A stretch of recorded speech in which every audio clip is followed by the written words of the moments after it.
Новый год в историческом парке начался с праздника для семей участников СВО и многодетных семей. Более 330 детей и их родители приняли участие в мероприятии. Проводим специально в таком замечательном месте музее России «Моя история». Поддержка Русского географического общества. И все лето мы тоже занимаемся благотворительностью, возим бесплатно на катамаране по реке Лена, на Ленские столбы, на Тупуланы, на острова реки Лена. И продолжаем новогодние праздники тоже не забываем. Второй год уже мы проводим Новый год. Очень хорошо, дети довольны. Артисты Государственного цирка Республики Саха-Якутия имени Марфы и Сергея Расторгуевых провели новогоднее представление. Сотрудники парка организовали экскурсии, квесты, игры с аниматорами и мультипликационный показ. Волонтеры Русского географического общества подготовили новогодние подарки для всех семей. Праздник прошел в радостной атмосфере в канун Рождества. С Новым годом и Рождеством! Ура!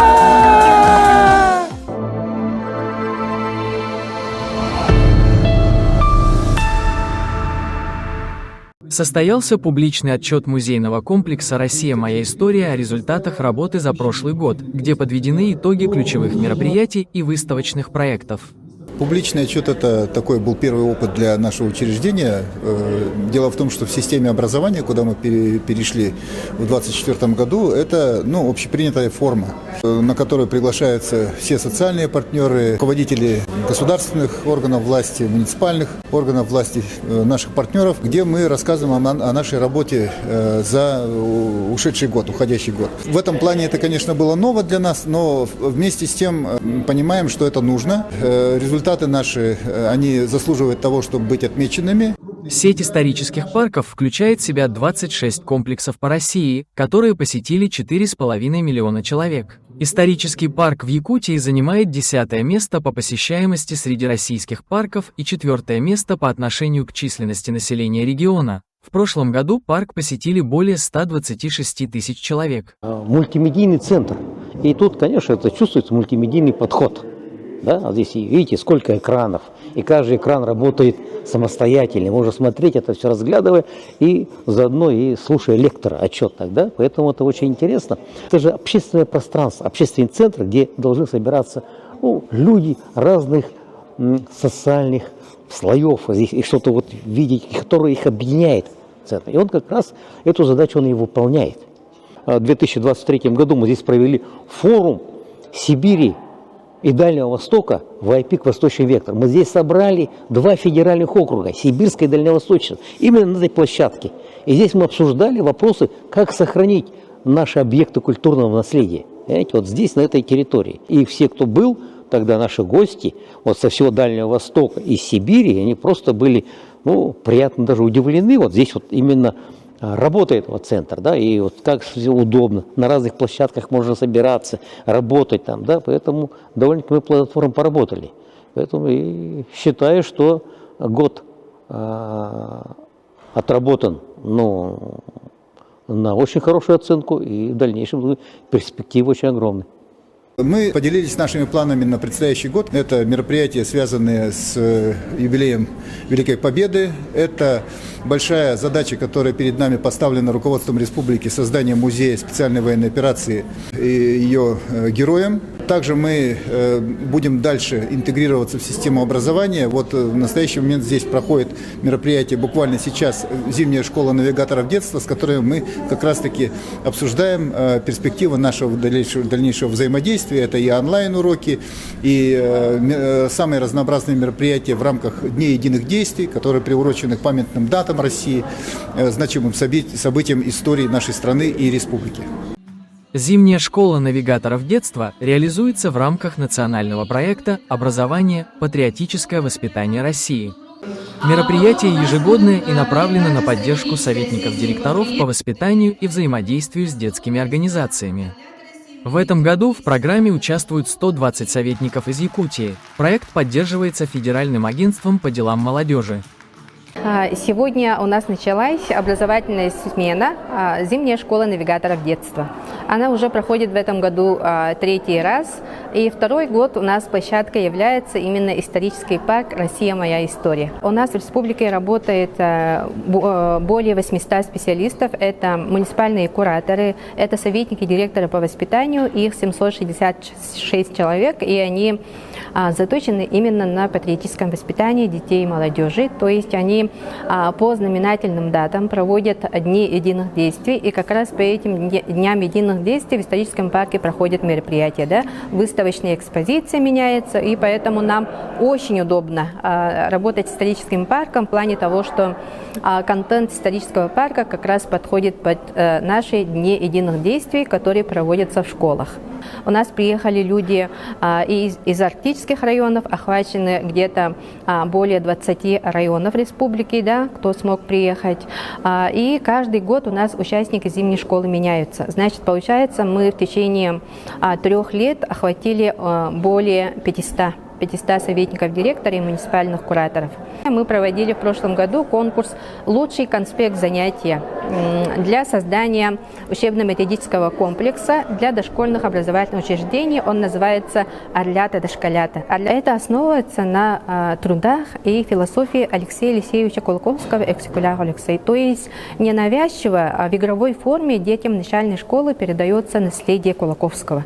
То есть это история, да, это фольклор. Получаем энергию, опыт приобретаем, да, чтобы дальше работать, использовать то, что мы здесь получили, используем в своей работе. То есть для эффективной работы всегда человек должен обучаться. Если человек будет, грубо говоря, вариться в своей каше, не обучаться, да, тогда эффекта не будет, результата не будет.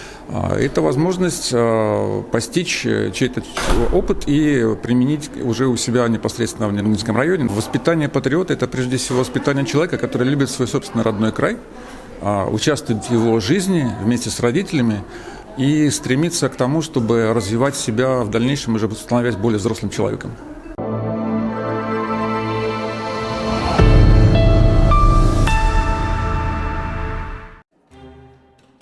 В рамках всероссийской акции «Ночь истории» в историческом парке прошла практическая реконструкция, посвященная изучению святочных гаданий на основе якутского этнографического наследия Танха.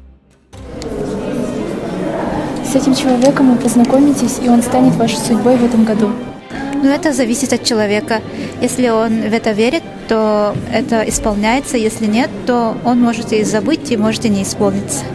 Это 50 на 50. Но это выходит из-за нерешительности, из-за каких-то личных проблем. И поэтому обращаемся. Очень интересно, прям говорят. Некоторые молчат. Не хотят отвечать, но я заново попыталась, и он ответил. Танха – сакральное время гаданий и предсказаний, когда народ Саха обращается к традиционным методам, передаваемым из поколения в поколение. Гости узнали о древних якутских традициях, связанных с Танха, погрузились в мир фольклорных страшных историй и исследовали влияние на современную культуру. Мы не проводим гадания, мы проводим реконструкцию гаданий святочных и якутских. Какими они были, допустим, в этнографический период, описываемый рядом авторов, допустим, 19 век, начало 20 века, вообще 20 век в целом. Также, помимо этого, получается, мы проводим, основной упор делаем на научно-популярную, получается, часть мероприятия. Представители якутской науки провели познавательные лекции. Алина Решетникова-Осаковская, сотрудник Музея музыки и фольклора народов Якутии, рассказала о феномене страшных историй в фольклоре. Айталина Федорова, представитель Сибирского отделения Российской академии наук о якутских страшилках как жанре городской культуры, а методист исторического парка Анатолий Семенов об истории Танха. И это время считается одним из самых таких мистических, где наш мир, и мир, скажем, духов, он максимально соприкасается. И в это время наши с вами предсказания, наши с вами гадания, и даже сны, они становятся более точными. Это все по мифологии, по народному преданию. И вот это время Танха мы сохранили в своей культуре. вот, пронесли через века, все через, так сказать, годы, и он успешно существует в нашем современном мире. Мероприятие привлекло любителей мистики, этнографии и культурного наследия Якутии.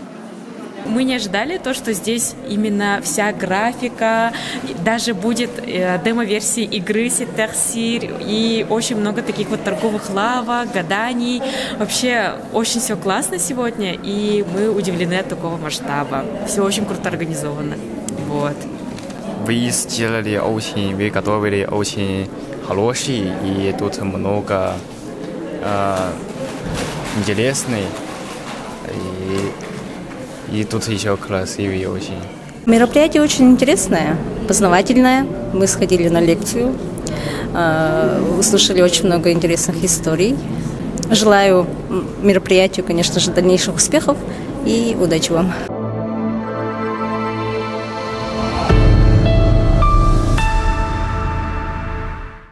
А сейчас я вам расскажу, какие выставки работают в историческом парке «Россия. Моя история».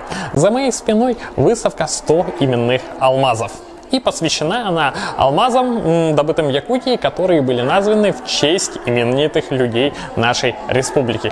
Также у нас функционирует выставка «ОМОН-Бизон» на страже Отечества и временная выставка без срока давности. Функционируют и постоянные экспозиции, такие как «От великих потрясений к Великой Победе» и 1945 год, 21 век. К столетию золотодобычи в Якутии компания «Полюс» совместно с Политехническим музеем города Москвы представляют выставка «Золото рядом». Сегодня золото – это не только украшение, но и важнейший элемент высоких технологий. Узнайте, как добывается золото и как оно влияет на нашу жизнь. Исторический мультимедийный центр «Россия. Моя история. Якутск». История в каждом слитке. А также в скором времени у нас откроется выставка, посвященная блокаде Ленинграда. Открытие будет приурочено к дате окончания блокады. Медиацентр «История» и мы приглашает в мир видеопроизводства исторического парка «Россия. Моя история». Мы предлагаем интернет-трансляции, многокамерную съемку, услуги видеооператоров, фотографа и режиссера монтажа, а также создание видеосюжетов и телепередач. Ждем вас по адресу город Якутск, улица Уткина, 5.